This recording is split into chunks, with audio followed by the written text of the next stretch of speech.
예배 가운데 하나님 앞에 나와서 하나님을 기쁨으로 찬양하며 나아가길 소망합니다. 우리 선포하며 기쁨으로 찬양합시다. 주발 앞에 나 엎드려 주만 간절히 원해 주 계신 곳 나 바라봅니다. 근심 속에 주 찾을 때 모든 필요 내려놓고 겸손하게 모두 드리리. 오직 예수 주님만이 나의 삶의 이유. 오직 예수 주님만이 나의 삶. 오직 예수 주님만이 나의 삶의 이유. 오직 예수 주님만이. 한 번 더. 주발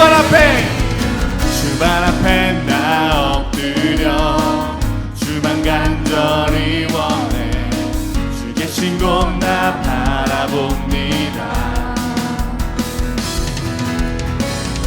너의 주 찾을 때 모든 필요 내려놓고 겸손하게 모두 드리리. 오직 예수 주님만이 나의 삶의 이유. 오직 예수 주님만이 나의 삶. 한 번 더. 오직 예수 주님만이 나의 삶의 이유. 오직 예수 주님만이 나의 삶의 이유. 하나님께서 언제나 어디서나 우리와 함께 하십니다. 언제나 어디서나 크고 깊은 은혜로 주님 항상 내 안에 계시네.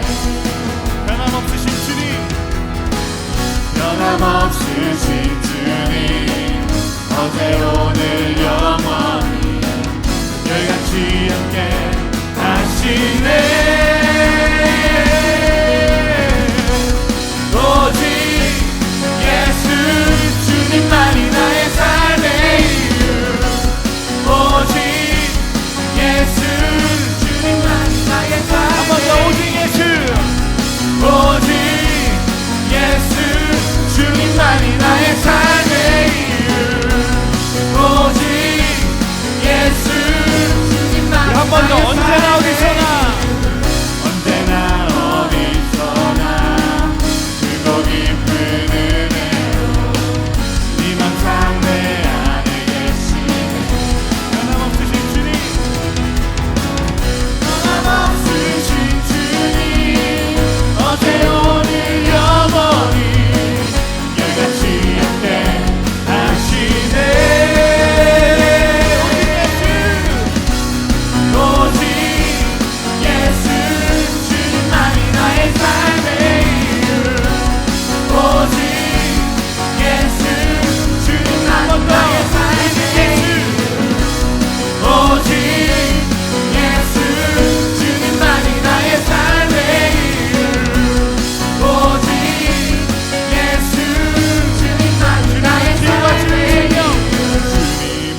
그리스도가 여러분들의 삶의 이유 되십니까?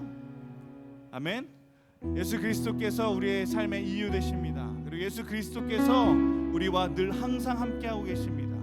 우리가 어려운 일 당했을 때에도, 또 환난 가운데 있을 때에도 우리가 하나님을 의지하고 하나님을 신뢰한다면 하나님께서 우리에게 은혜로 부어주시고 막힌 상황들과 막힌 담들을 허실 줄 믿습니다. 우리가 세상에 속해 살지만 우리는 그리스도인입니다. 그렇기에 우리는 하나님을 바라보고 삽니다. 우리가 약할 때에 우리의 강함 되시는 예수 그리스도의 이름을 가지고 우리를 위해 이 땅에 오신 어린 양의 이름을 의지하면서 우리 함께 찬양하며 하나님 앞에 더욱더 깊이 있게 나아가길 소망합니다.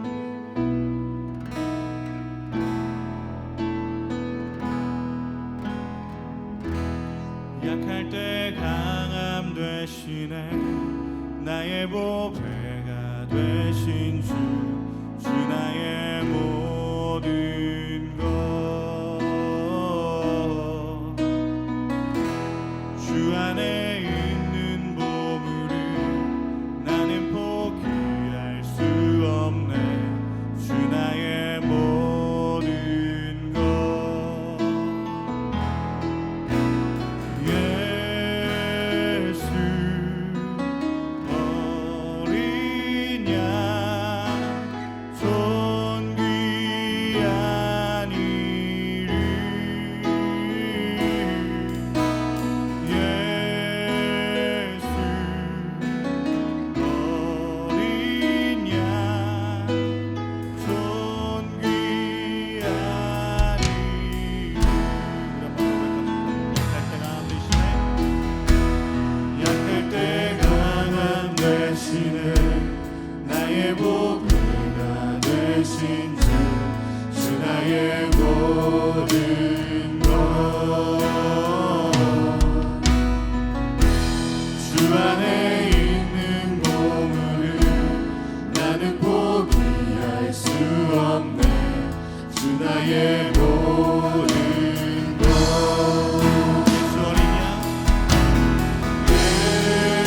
예수 어린 양 예수 어린 양 존귀한 이름 예수 어린 양 존귀한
하소서.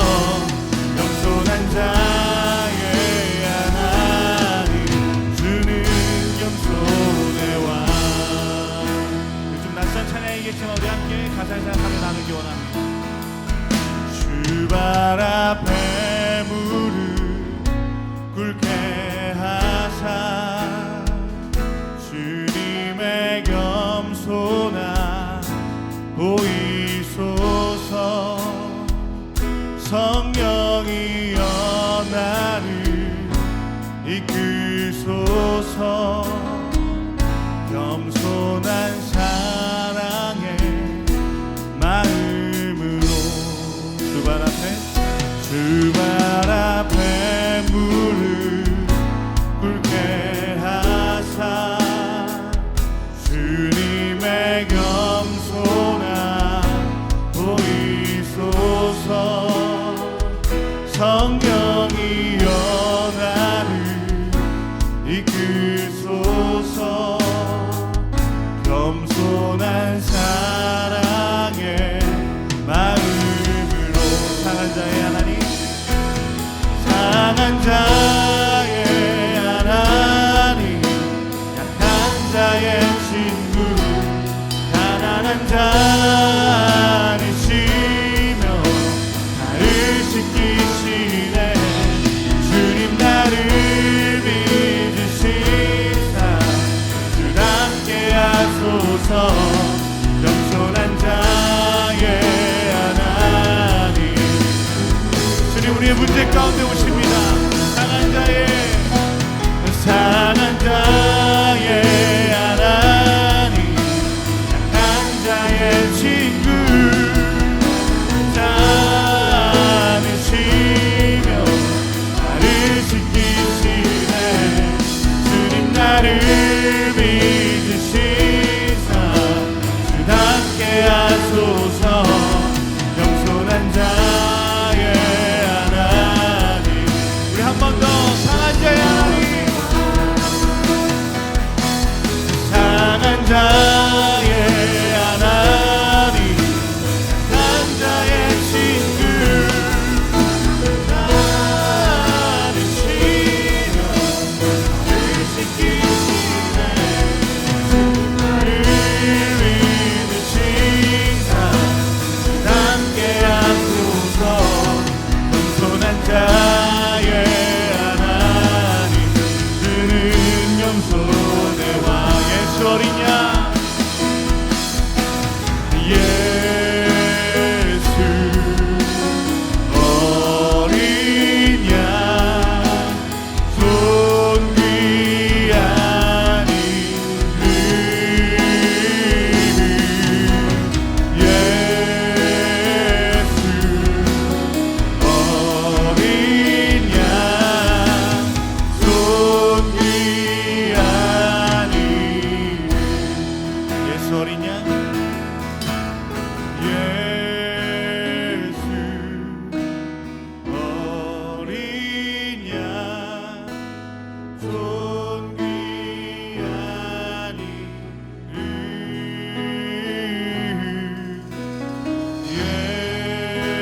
예수 어린 양, 존귀한 이름.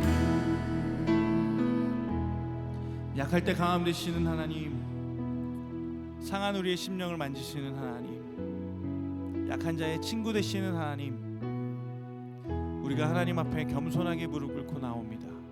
예배 가운데 우리의 마음을 만지시고 예배 가운데 우리의 영혼을 만지셔서 우리가 예배를 통해 하나님을 바라보고 하나님을 경험할 수 있는 예배가 될 수 있도록 인도하여 주시옵소서. 이 자리에 모인 마이블루 공동체 모든 사람들마다, 이 모든 지체들마다 하나님 함께 하시고 동행하여 주셔서 우리가 문제 있을 때마다 하나님을 바라보게 하시고 우리가 또 기쁠 때에도 하나님을 바라보게 하여 주시옵소서. 예배 가운데 하나님의 뜻을 구할 수 있는 예배 되길 원합니다. 그리고 하나님의 뜻을 가지고 하나님 말씀하신 그 말씀을 붙잡고 한 주간의 삶을 또 승리하며 살아낼 수 있는 우리들 될 수 있도록 도와주시옵소서. 예배 가운데 기름 부으시고 은혜로 함께 하시길 소망합니다. 예수님의 이름으로 기도합니다. 아멘. 아멘.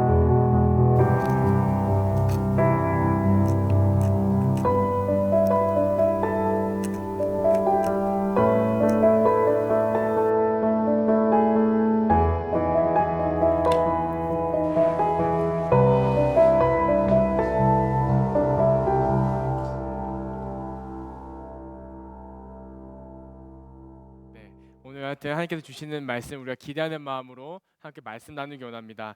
오늘 우리가 만나볼 말씀은 잠언 18장 12절의 말씀입니다. 잠언 18장 12절의 말씀입니다.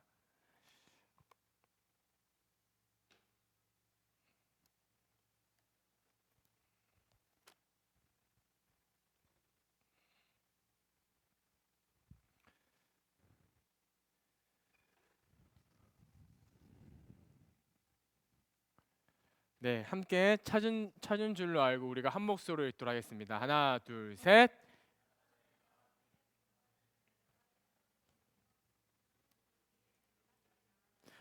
저기 4명 읽은 것 같아. 여기 아무도 안 읽었어. 안 들렸어. 다시 하나, 둘, 셋.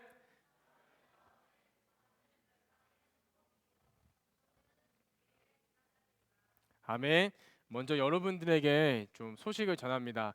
올해 제가 마이블루 설교는 여기서 마지막이 될 것 같습니다. 그리고 내년에 다시 올 예정입니다. 이유는 뭐 교회 사정이 생겨가지고 제가 다른 부서에 좀 도우러 가야 될 일이 생겨서 아마 오늘 설교로 당분간 우리 전사님들께서 이 설교의 자리를 맡아주실 예정입니다. 여러분 저 없는 동안에 잘 지내시고요. 완전히 떠나는 거 아니고 왔다 갔다 할 거예요. 설교만 못하는 상황이 됐습니다. 그러니까 여러분 잘 지내고 계시고 또 여전히 저희들 관계는 변함이 없으니까요. 그렇게 잘 지내기 부탁드리겠습니다. 오늘 이 말씀을 여러분 교만에 대해서 여러분들과 함께 좀 말씀을 나누려고 하는데요. 먼저 교만을 가장 잘 설명해준 최근에 한 프로그램이 있었습니다. 그것을 잠시 보고 설교를 이어가도록 하겠습니다. 네, 저게 교만입니다. 무슨 뜻이냐? 다른 사람들의 말을 듣지 않는 것이 교만입니다. 여러분 한 가지 우리가 좀 구분하고 가야 될 것이 있습니다. 이 설교를 듣고 오해하지 마세요. 우리가 지켜야 될 게 있어요. 어떠한 상황과 순간이 와도 누가 뭐래도 내가 지켜야 될 건 있습니다. 그거는 우리가 오늘 설교의 대상이 아닙니다. 그건 우리가 비전에 대한 부분일 수 있고 하나님에 대한 부분일 수 있고 사람이라면 마땅히 지켜야 될 부분에 대해서 우리가 누군가의 조언을 듣지 않는 얘기가 아닙니다. 오늘 전 그 부분을 내려놓고 우리의 삶에 대한 스타일, 라이프 스타일에 대한 부분을 이야기하는 건데 절대로 누군가가 듣지 않는 사람들이 있고 자기의 고집과 그걸로만 살아가는 사람들이 있습니다. 그게 바로 교만입니다. 그럼 여러분 성경에서도 동일한 맥락으로 교만을 이야기하고 있을까요? 오늘 말씀을 찾아보는 가운데 한 사람을 만나게 되었습니다. 사울입니다. 사울이 바로 교만의 대표적인 사람이었습니다. 그 사람을 따라가 보다 보면 무엇이 교만인지 우리가 알 수 있을 것 같다. 오늘 이 말씀으로 여러분들과 함께 은혜를 나누고자 합니다. 이스라엘의 첫 번째 왕이 누구였냐면 바로 사울이었습니다. 여러분 역사로 좀 이야기하자면 이스라엘이 왕이 세운 이래의 첫 번째 왕이 사울 왕이었어요. 이때 사울 왕을 뽑을 때 하나님께서는 사람을 찾고 계셨는데 그때 성경에 이렇게 이야기하고 있습니다. 사무엘상 9장 2절의 말씀인데 준수한 소년 이스라엘 자손 중에 그보다 더 준수한 자가 없었다라고 이야기합니다. 이때 준수하다라는 이 표현은 성경적인 해석을 해볼 때 잘생겼다의 표현이 맞습니다. 잘생겨야 됩니다. 그래야 왕이 될 수 있습니다. 잘생겼는데 그뿐만 아니라 여기에서 심성에 대한 부분도 이야기하고 있습니다. 성품에 대한 부분도요. 사울은 그때 단순히 외모만 잘생긴 게 아니라 드라마에 나오는 그런 사람이었어요. 키 크고 잘생기고 착하고 다 능통한 사람이었습니다. 그런데 이 사람이 어떻게 왕이 되냐면 자신의 아버지가 암나기를 잃게 돼요. 암나기를 잃게 되는데 이때 사울이 찾으러 갑니다. 그 대목을 살펴보면 사울이 불평불만을 하고 있는 게 아니에요. 당시에 그 잃어버린 암나기를 찾으러 간다는 것은 목숨을 거는 일입니다. 왜냐하면 지금의 우리가 도로 가다가 멧돼지를 갑자기 만나는 일은 거의 0.001%이잖아요. 물론 한 번씩 만나기도 합니다. 시골에서는요. 근데 그게 막 무법천지가 되어서 막 공격해 오는 거 아니에요. 근데 당신은 그러한 상황이 아니었습니다. 길을 걷다 보면 늑대가 나타날 수도 있고요. 또는 도적이 나타나서 나를 해할 수 있는 상황입니다. 그런 모든 것 앞뒤 상황을 생각을 하고서 사울은 아버지의 그 상황을 알고 암나기를 구하러 간 것입니다. 이거는 단순히 그 구하러 간 것만 본 것이 아니라 많은 부분을 의미한 겁니다. 그 공동체의 어려움을 당했을 때 충분히 사울은 그렇게 행동할 수 있는 사람이다. 이것은 사울뿐만 아니라 하나님도 그 사울의 마음을 높이 샀습니다. 그래서 사무엘을 통하여서 사울을 당시의 왕으로 세웁니다. 문제는 이 사울이 왕이 되고 변했습니다. 그 첫 번째 큰 사건이 블레셋과의 전투였습니다. 보통 이스라엘 그 왕이 되고 났을 때 그 사람이 그때 해야 되는 시대적 부름이 있어요. 꼭 이걸 해야만 되는 거. 예를 들어서 우리나라 임시정부 때 그때 최고 리더가 어떤 부담이 있었냐면 독립을 해야 된다는 부담감이 있었잖아요. 그런 것처럼 당시 이스라엘의 왕이 되었을 때 첫 번째 가진 부담감이 블레셋과 전투에서 이기는 거였습니다. 왜냐하면 이스라엘 민중의 끊임없이 역사 가운데 블레셋과 시비가 있었는데요. 이 시비가 너무 힘든 거예요. 그래서 사울이 왕이 되면 스스로도 그 시대적 부름을 알고 있었습니다. 내가 꼭 이 블레셋과 전투에서 이겨버리겠다. 그 마음을 가지고 있었습니다. 근데 왕이 되었을 초창기 때를 지나 지금 이 시기 때 많은 일들이 있었는데 이 시기 동안 사울은 승승장구합니다. 왜요? 그때는 겸손했거든요. 하나님의 말씀을 들었거든요. 근데 이렇게 자라가는 과정 가운데 어느 순간 자신의 경험이 생기기 시작했고 자신의 군대가 생기기 시작했고 자신의 경제력이 생기면서부터 스스로 판단합니다. 그 첫 번째 사건이 블레셋과 전투를 하게 되는데 정찰을 하지 않습니다. 자, 여러분 남자친구들 한번 생각해 보자. 롤 게임 해 안 해? 하지? 안 해? 그래 알겠어. 오버워치 해 안 해? 하지? 그런 게임들 할 때 공격할 때 어떻게 바보같이 와 내가 다 죽여야지 하고 가는 애들은 누구야? 게임 초보고 바보야. 그러면 게임 잘하는 애들은 어떻게 툭툭 찔러보는 거야. 상대를 툭툭 쳐봐서 상대가 어떠한 기술을 가지고 있는가, 어떠한 능력의 사람인가 아는 거야. 그거를 팀원들과 공유한 다음에 한타라고 하죠. 한꺼번에 공격 들어가는 거. 쫙 공격 들어가서 게임에서 이기게끔 하는 건 거야. 이게 여러분 게임뿐만 아니라 실제 전쟁에서도 쓰이는 겁니다. 스카우터라고 하잖아요. 스카우터, 정찰병, 수색대 이런 사람들이 하는 일들이 뭐냐면 적의 최전방에 먼저 기어 들어가는 거예요. 그리고 정찰하는 거예요. 저편의 군대는 어떻게 움직이는지, 지휘자는 누구인지, 어떤 전략을 세우는지, 어떤 루트로 공격을 진행하는지 다 살펴봅니다. 그런 모든 데이터 값을 가지고 다시 본대로 돌아와서 회의를 하는 거예요. 아, 이런 전력이 있습니다. 상대가 우리보다 전력이 압도적이니 전면전이 아니라 기습 공격을 합시다. 또 어떤 게 보니까 저 차는 전차가 많은 부대에 있으니까 가는 길목에 지대를 깔아 놓읍시다. 이런 전략들을 세우는 거예요. 근데 사울이 그냥 공격해 버립니다. 어떻게 성경에 나와 있냐면 사울이 3,000명을 뽑아요. 3,000명을 뽑았는데 스스로가 이 3,000명으로 이겼다면 내가 뭐 유명해지지 않을 것 같으니까 2,000명 남아 있어라고 합니다. 야 1,000명 아들 요나단을 부릅니다. 야 요나단아 너 블레셋하고 전쟁하고 이겨서 와. 1,000명을 보내버리는 거예요. 그래서 이 1,000명이 블레셋 군대를 공격하러 갑니다. 수비대라고 해서 그 블레셋 사람에게는 최전방에 지키고 있는 사람이 있죠. 그 사람과 더불어 가지고 공격을 하게 되는데 이때 성경에서 이 장면을 이렇게 표현하고 있습니다. 사무엘상 13장 5절에서부터 7절 말씀 중에 제가 발췌해서 읽겠습니다. 블레셋 사람들이 이스라엘과 싸우려고 모였는데 블레셋 사람들이요 병거만 3만이요 마병이 6,000명이요 백성은 해변에 모래같이 많더라. 1,000명 가지고 공격을 하러 갔는데 병거가 얼마라고요? 3만 명. 여러분 쉽게 생각하면 탱크가 3만 됐다라고 생각하면 됩니다. 마병이 6,000명. 과거 전쟁사를 살펴보면 말탄 기수 한 명이 보병 100명을 죽인다는 통계가 있습니다. 왜냐하면 말이 여러분 생각보다 크거든요. 그 말탄 사람이 막 뛰어다니면서 전장을 휘저어 버리면 사람들이 어떻게 대처할 방법이 없어요. 그렇기 때문에 그러한 사람이 있는데 이 병거 3만 명과 마병 6,000명을 이기기 위해서 1,000명을 뛰어들었던 거예요. 아니나 다를까 성경에서 6절에서 7절에 어떠한 표현이 나오냐면 이스라엘 사람들이 위급함을 느껴서 굴과 숲풀과 바위로 도망가서 숨었다라고 나옵니다. 그리고 벌벌 떨면서 어떻게 해야 될지 모르겠다라고 이야기하고 있습니다. 얼마나 무지한 행동입니까? 얼마나 교만한 행동입니까? 자신의 그 교만한 마음으로 인해서 얼마나 많은 사람들이 다쳐야만 됐고 자신의 피를 이겨야 될 전쟁에서 실패하게 됩니까? 멀리 찾아볼 필요 없습니다. 우리 시험하고 동일합니다. 여러분 인생 가운데 시험이 있죠. 기말고사, 중간고사. 준비는 잘 하지 않는 거예요. 그래서 좋은 성적은 얻고 싶은 거예요. 근데 막상 시험 결과가 나오면 이번 시험 어렵게 나왔대 뭐한테 불평불만하잖아요. 그러나 그럼에도 불구하고 웃긴 건 뭐예요? 늘 전교 1등은 나오고 전교 꼴등은 나오는 거예요. 어디서 중요한 것이 포인트가 나올까요? 그 시험을 하고 미리 준비한 사람들에게는 좋은 기회가 주어지는 거고 그렇지 못한 사람에게는 그런 결과가 주어지는 것입니다. 단순히 시험에 대한 부분이 아닙니다. 우리 인생도 마찬가지입니다. 내가 미래에 대해서, 내 일에 대해서, 하나님께 주신 사명에 대해서 미리 고민하고 준비한 사람들에게는 분명히 그 해당하는 몫이 있습니다. 그러나 그러지 않은 교만한 사람들에게는 당연한 그 결과가 오늘 이스라엘 백성들이 경험했던 것처럼 주어지게 될 것입니다.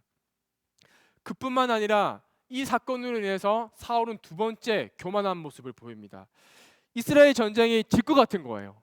사울이 질 것 같은 거니까 그때 하나님 생각이 났겠죠. 그러면서 어떠한 생각이 드냐? 아, 맞다. 우리 과거 역사를 살펴보니까 전쟁에 이겼을 때는 하나님을 찬양하고 하나님께 예배드리고 싸웠던 모든 전투에서는 다 이겼지. 좋아. 우리가 이번에 그러면 제사를 지내고 하나님께 예배를 드리고 전쟁을 하겠다라고 마음을 먹습니다. 그리고 어떠한 행동을 하냐면 사무엘상 13장 9절에 사람들에게 번제와 화목 제물을 가지고 오라고 합니다. 무슨 말이냐? 당시에는 제사를 드리는 법칙이 있었거든요. 그 예배를 드리기 위해서 필요한 물품들을 준비해 오라고 하는 거예요. 준비해 온 다음에 하나님께 예배를 드립니다. 자, 여기까지는 문제가 있을까요, 없을까요? 사울이 전쟁 전에 다시 반격하기 전에 하나님께 예배를 드린데 문제가 있는 걸까, 없는 걸까? 문제가 있습니다. 사울이 여기서 어떠한 교만한 행동을 하냐면 자신의 해야 될 몫과 하지 말아야 될 몫을 구분하지 못합니다. 사울은 너무 잘 알고 있었습니다. 이스라엘 율법에 의하면 제사를 진행을 할 수 있는 사람이 있고 못하는 사람이 있었습니다. 제사를 드릴 수 있는 사람, 예배를 집도할 수 있는 사람은 누구였냐면 제사장이라고 해서 따로 구분되어 있습니다. 이 제사장이라고 하는 사람은 예배를 어떻게 드려야 될지 하나님께 받은 말씀을 통해서 그 순서대로 예배를 드려야만 됐습니다. 그리고 하나님께서는 그 제사장을 통하여서 예배를 받으시겠다고 했습니다. 즉 사울이 이걸 모르는 게 아니에요. 예배를 집도하는 사람은 제사장이라는 것을 몰랐던 게 아닌데 자기가 당장 급하니까 그 제사장을 무시해버린 채 자기가 예배를 드리게 된 거예요. 또 더 웃긴 것이 있습니다. 사실은 이 전쟁 전에 사무엘이 와서 예배를 드려주기로 했어요. 사무엘이 와서 이 예배를 집도해 주기로 했고 그 전쟁을 하기로 되어 있었습니다. 그런데 사울이 자기가 전쟁에 지고 나니까 자기가 먼저 전쟁한 다음에 이긴 다음에 사무엘이 오게 되면 우리 하나님께 감사 예배를 드립시다라고 하려고 했었는데 막상 전쟁에 지고 나니까 왜 사무엘이 빨리 안 오냐고 마음을 생각이 들면서 에이 사무엘 안 오면 나라도 먼저 예배를 드리자고 예배를 드려버린 것입니다. 시간이 지나고 사무엘이 도착하자마자 화를 내었습니다. 아무리 바빠도 지켜야 될 건 지켜야 되는 것입니다. 하나님께서 우리에게 그렇게 말씀하시지 않았습니까? 근데 왜 당신은 약속한 시간도 겪고 날짜도 겪고 왜 당신이 하지 말아야 될 몫을 당신 마음대로 하십니까? 여기서 우리가 묵상해야 될 것이 있습니다. 여러분, 단순히 상대방의 몫을 빼앗는 것도 매우 중요한 범죄가 됩니다.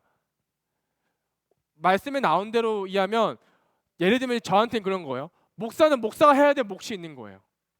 근데 굳이 그 몫을 뺏어서 다른 사람이 해야 될 이유는 없는 거예요. 마찬가지입니다. 평신도가 해야 될 몫이 있습니다. 여러분 청소년 때 여러분이 해야 될 몫이 있습니다. 근데 굳이 제가 그걸 뺏어가지고 제가 하겠다고 하는 것, 이것 또한 범죄가 되는 거예요. 또 한 가지 문제가 있습니다. 하나님께서 그 사람에게 맡겨준 사명이 있어요. 저는 목사이죠. 여러분 나름대로 부르심 앞으로 있을 거예요. 그런데 그 부르심에 성실하지 않는 겁니다. 안 하는 거예요. 제가 목사인데 예배 대충 준비해야지. 이해해 주실 거야. 그게 하나님 앞에 범죄가 됩니다. 지금 여러분은 무엇입니까? 학생이지 않습니까? 학생은 학생에 맞는 부르심이 있습니다. 그것을 기억하시고 성실하지 않을 때 성경은 그것을 교만이라고 이야기하고 있습니다. 마지막입니다. 세 번째로 교만은 하나님의 말씀을 듣지 않고 제 마음대로 행동하는 것입니다. 이 사건을 어렵게 마무리한 다음에 가까스로 블레셋 전투에서 이스라엘이 이깁니다. 근데 이때 자신이 했던 실수를 기억하지 않고 이스라엘이 어떤 행동하냐면 사울이 또 다른 실수를 저지릅니다. 아말렉이라는 나라와 전쟁을 하게 되는데 아말렉과 전투에서 미리 하나님께서 승리를 선포하셨어요. 너네들 싸우면 이기게 될 건데 절대 거기서 전리품을 가지고 오지 말라라고 이야기합니다. 전리품이 뭐예요? 전쟁에서 이긴 사람들이 그 사람들의 남은 것들을 가져온 행동을 말합니다. 당연한 행동이죠. 전쟁을 통해서 얻은 것들 이긴 것 통해서 땅도 얻어야 되고 물품도 얻어야 되고 돈도 얻어야지 나라를 운영할 수 있으니까요. 근데 하나님께서 그거 하지 말라는 거예요. 왜 하지 말라고 했냐면 제가 반복해서 늘 말씀을 드릴게요. 이건 꼭 알 것 같아요. 구약 성경의 가장 중요한 가치관이 뭐냐면 이 굵은 성경 한 권을 통해서 하나님께 끊임없이 말씀하는 게 뭐냐면 너네들이 어떠한 이득이 됐든 어떠한 상황이 됐든 하나님을 떠나는 행동은 무조건 범죄라고 하는 거예요. 그게 때로는 우리의 생명보다도 더 중요하다고 얘기하는 거예요. 십계명 1장 1절에 십계명 첫 번째 계명에서 말하잖아요. 나 이외에 다른 신을 섬기지 말라.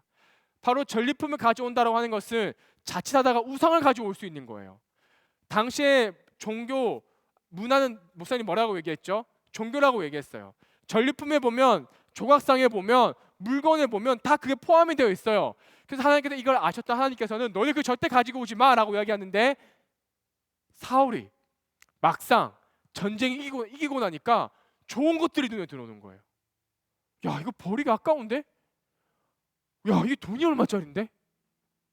그래서 사울은 선택합니다. 전쟁 이긴 물품들을 모읍니다. 그때 하나님 말씀에 따라서 다 죽여 없애버립니다. 어떤 것만요? 안 좋고 쓸모없고 버릴 것들만요. 그리고 그 중에 좋은 것들을 구분하여서 자기가 가집니다. 하나님께서 이 사실을 알고 사무엘을 통해서 말씀을 합니다. 이거 잘못되지 않았냐? 사무엘이 분명히 이렇게 전곡을 찌릅니다. 사무엘상 15장 9절에 보면 이렇게 나와 있어요.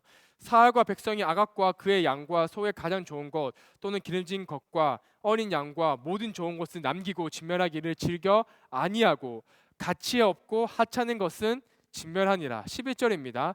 내가 사울을 왕으로 세운 것을 후회하노니 그가 돌이켜서 나를 따르지 아니하며 내 명령을 행하지 아니하였음이니라. 뭐라고 나와 있다고요? 하나님께서 이렇게 행동하는 사울을 보고 버리십니다. 하나님께서 분명히 전쟁 전에 말씀하셨어요. 그렇게 하지 말라고. 그리고 그 말씀을 사울은 분명히 들었어요. 그리고 사울은 그 말씀대로 분명히 행동하지 않았었어요. 그래서 결과는 하나님에게 버림받습니다. 말씀을 정리하도록 하겠습니다. 되게 중요한 게 있어요. 여러분, 교만이 왜 무서운 줄 아세요? 블레셋과 전투에서 이스라엘은 분명히 그런 잘못을 범죄하였음에도 불구하고 이겼습니다. 아말렉과 전투에서 하나님께서 말씀하신 게 있었기 때문에 그 전쟁에서 이겼습니다. 사울은 그때부터 학습되기 시작했습니다. 아, 굳이 하나님 말씀 듣지 않아도 이길 수 있구나. 블레셋과의 문제가 있을 때도 하나님께서 분명히 말씀하셨어요. 너 그렇게 하면 안 돼. 하나님께 버림받을 거야. 아말렉과의 전투에서도 너 그렇게 하면 안 돼. 너 버림받을 거야. 그런데 당장에 내 삶에 변화되는 게 없다 보니까 어떠한 실수를 하게 되냐면 바로 그때 하나님 말씀을 또 안 듣는 거예요. 또 안 듣는 거예요. 그리고 교만에 쩌들어서 결국에는 최후의 아주 비참한 승리를 당하게 됩니다. 교만이 이렇게 무섭습니다. 사랑하는 마이블루 친구들, 성경에 보면 하나님께서 절대 용서해주지 않는 두 가지 죄가 있었습니다. 첫 번째 제가 묵상하는 가운데 발견한 것은 성에 대한 문제였습니다. 하나님께서는 성에 대한 문제는 그 어떤 이유에도 용납하지 않으셨고 책임을 물으셨습니다. 그리고 그와 동시에 책임을 묻는 것 중에 하나가 교만한 죄입니다. 근데 교만의 죄가 성적인 범죄보다 더 무서운 사실을 깨달았습니다.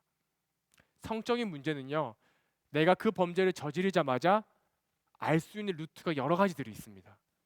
근데 교만한 것들은요, 교만한 죄들은요, 바로 내가 알 수 있지 않습니다. 점점점 내가 물들어가고 내가 내 인생을 마감할 때 끝에서야 알 수 있는 게 교만입니다. 사랑하는 마이블루 친구들, 말씀을 정리하면 이렇습니다.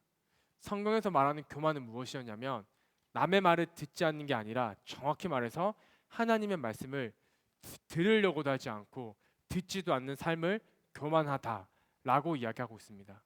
여러분 어떻게 살고 계십니까? 하나님의 말씀 들으려고 하십니까? 또 알게 됐고 듣게 되었을 때 그 말씀에 따라 살려고 노력하십니까? 그렇게 하지 않은 사람의 마지막 삶은 필패입니다. 필히 패하고 말 것입니다. 오늘 이 말씀을 통해서 우리의 마음을 돌아보길 축복합니다. 이 찬양으로 우리의 마음을 좀 하나님께 올려드리려고 합니다. 보소서 주님, 나의 마음을 선한 것 하나 없습니다 라는 찬양으로 우리가 올려드리려고 합니다. 이 찬양을 통해서 우리 마음 가운데 그 교만한 마음이 어떠한 형태라도 조금이라도 자리 잡고 있다라면 버리게 하시고 내 마음을 새롭게 채워달라고 하나님께 기도하는 마음으로 찬양하도록 하겠습니다.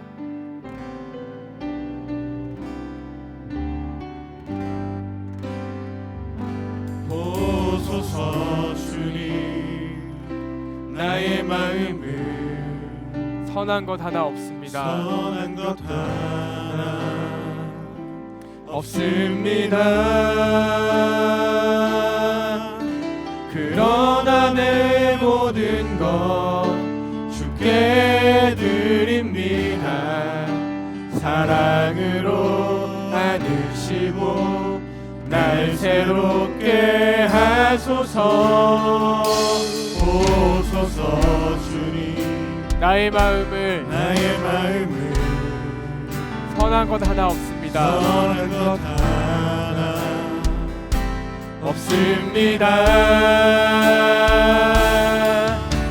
그러나 내 모든 것 주께 드립니다. 사랑으로 안으시고 날 새롭게 하소서. 주님 마음 내게 주소서. 내 아버지 주님 마음 내게 주소서. 나를 향하신 주님의 뜻이 이루어지도록 주님 마음 내게 주소서. 보소서 주님, 보소서 주님, 나의 마음을 선한 것 하나 없습니다. 선한 것 하나 없습니다. 그러나 내 모든 것 주께 드립니다. 사랑으로 안으시고 날 새롭게 하소서. 보소서 주님, 보소서 주님, 나의 마음을 선한 것 하나 없습니다. 선한 것 하나 없습니다. 그러나 내 모든 것 주께 드립니다. 사랑으로 안으시고 날 새롭게 하소서. 주님 마음 내게 주소서. 주님 마음 내게 주소서. 내 아버지 주님 마음 내게 주소서. 나를 향하신 주님의 뜻이 이루어지도록 주님 마음 내게 주소서. 자리에 일어나서 고백하겠습니다. 주님 마음 내게 주소서. 내 아버지 주님 마음 내게 주소서. 나를 향하신 주님의 뜻이 이루어지도록 주님 우리 마지막으로 한 번 더 마음을 담아 고백하겠습니다. 주님 마음 내게 주소서. 주님 마음 내게 주소서. 내 아버지 주님 마음 내게 주소서. 나를 향하신 주님의 뜻이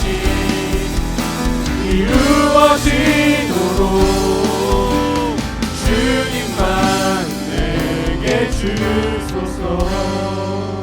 기도하겠습니다. 하나님 아버지, 오늘 사울의 모습을 보면서 교만함이 무엇인지 생각해 보게 됩니다. 성경에서 말하는 그 교만은 준비하지 않는 삶입니다. 하나님께 묻지도 않고 주신 말씀에 대해서 고민도 하지 않고 생각도 하지 않고 실천도 하지 않는 그러한 삶입니다. 혹시 하나님 내가 지난 시간 동안에 그렇게 살고 있었습니까? 돌이키게 하여 주시옵소서. 하나님 아버지, 또 교만한 삶이란 자신의 몫을 구분하지 못하고 남에게 미루는 것이고 남이 해야 될 몫도 내가 하는 것이고 무엇보다 게으르게 그 몫을 하지 않는 것 또한 교만입니다. 하나님, 혹여나 내가 내 삶에 대해서 그렇게 살아가고 있다면 이 시간 돌이켜 회개하게 하여 주시옵소서. 그래서 오늘 우리가 들었던 그 말씀처럼 내가 언제 어디서 무엇을 하는지 간에 항상 하나님께 묻는 삶을 살아가게 하여 주시옵시고, 말씀을 통해서 내 마음 가운데 주신 마음이 있다면 내가 어디서 무엇을 하는지 간에 그 말씀대로 성실을 살아낼 수 있도록 주님께서 내 마음을 바꾸어 주시옵소서. 오늘 또 예배에 나올 때 하나님께서 준비하여 주신 그 헌금들이 있습니다. 아버지, 그 마음 가지고 아버지 앞에 낸 것들이 있다면 그 마음 평생에 잘 간직하게 하여 주시옵시고, 앞으로 내게 모든 주어진 것들에 대해서 이 모든 것이 하나님으로부터 왔다는 믿음을 가지게 하여 주시옵소서. 지금은 우리 주 예수 그리스도의 은혜와 하나님 아버지의 무한하신 사랑과 성령님께서 인도하심이 오늘 말씀을 듣고 결단한 마이블루 모든 사람들 머리 위에 지금부터 영원까지 함께 하시기를 간절히 축원하옵나이다. 아멘.